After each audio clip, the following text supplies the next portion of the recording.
Wisconsin comes on into town. So you mentioned It's a Nick whiteout. Boyd. It's It's a a whiteout. Nick Boyd is gets downhill, drives the basket. He's a Blackwell's- left-handed. He's also left-handed.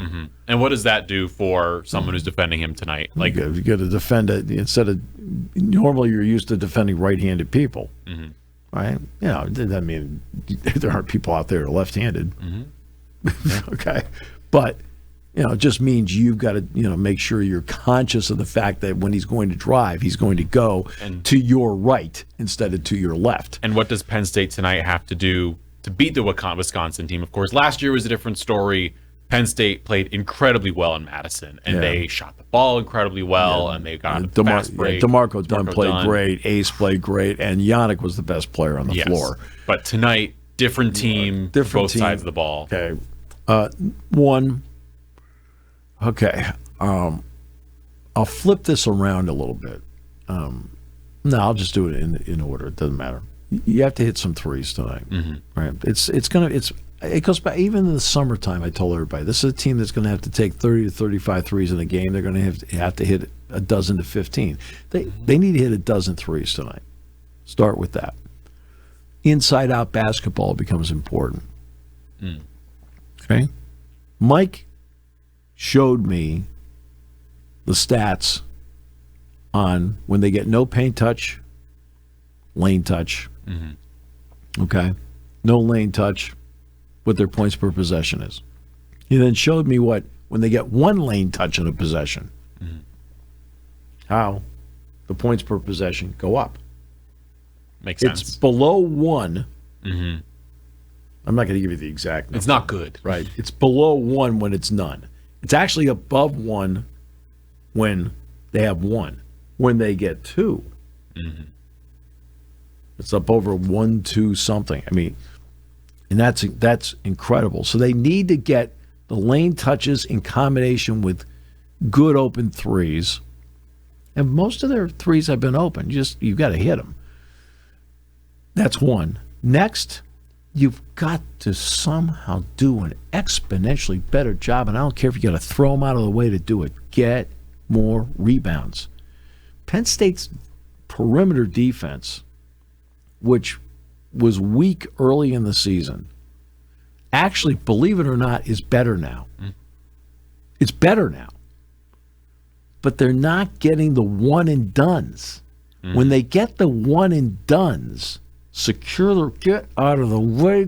I don't care if you got to throw them out of the way. I don't care if you foul them. Right? Grab the rebound, right, to make it A, a one and done, and B, to get you running. Run. This is not your father or your grandfather's Wisconsin. Team that would average about 50 to 60 possessions a game. We always used to refer to it as football on wood. There's 73 possessions a game. They've been over 80 points a dozen times this year. Right? They want to move, but they also give up a lot of points. They also give up a lot of points. Yep, 87 to Rutgers. They gave up 75 to Wisconsin, and 88 to Michigan, which they beat, but high-scoring affairs across the board. Right, and that's how they play now. They play up-tempo, move, but you have to go out there. Tempo teams don't like to be run on. Run on them. But that means that you got to grab the rebound first. You cannot run until you get the rebound. You've got to be able to make sure you get as many one and dones as possible and then get moving. Because Caden's back, he's playing. Freddie's moving way better now in a week than he did last week. I mean, it's not even close. And that's how you have to be able to play the game. You're going to need Dom Stewart to do what he did on Sunday. Dom hit 3 trays on Sunday. How many times have you heard me say, if they can just get 3 trays a game out of that guy, what a difference it would mean? And he's a shooter. Yeah. He went through a prolonged shooting slump. And now he broke out. Yeah. And that's big because that makes a difference, and that's how they have to play tonight. And hopefully, and it's a nice enough night.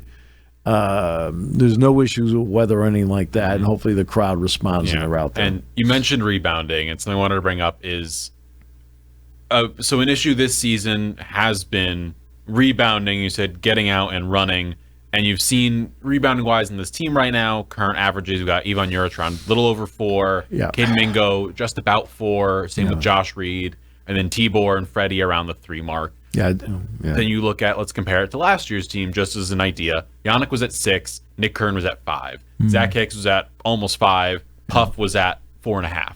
All of them were out rebounding this team just purely with them.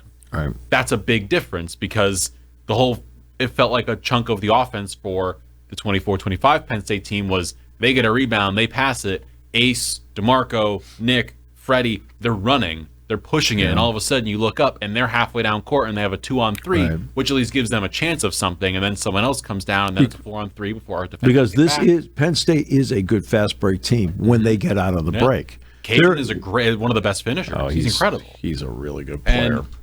He is a really, really good player. Thanks for listening to Sports Talk with Steve Jones. Catch the latest from me on the 7 Mountain Sports YouTube page. Find clips of the show on Twitter, Instagram, and Facebook by searching up 7 Mountain Sports.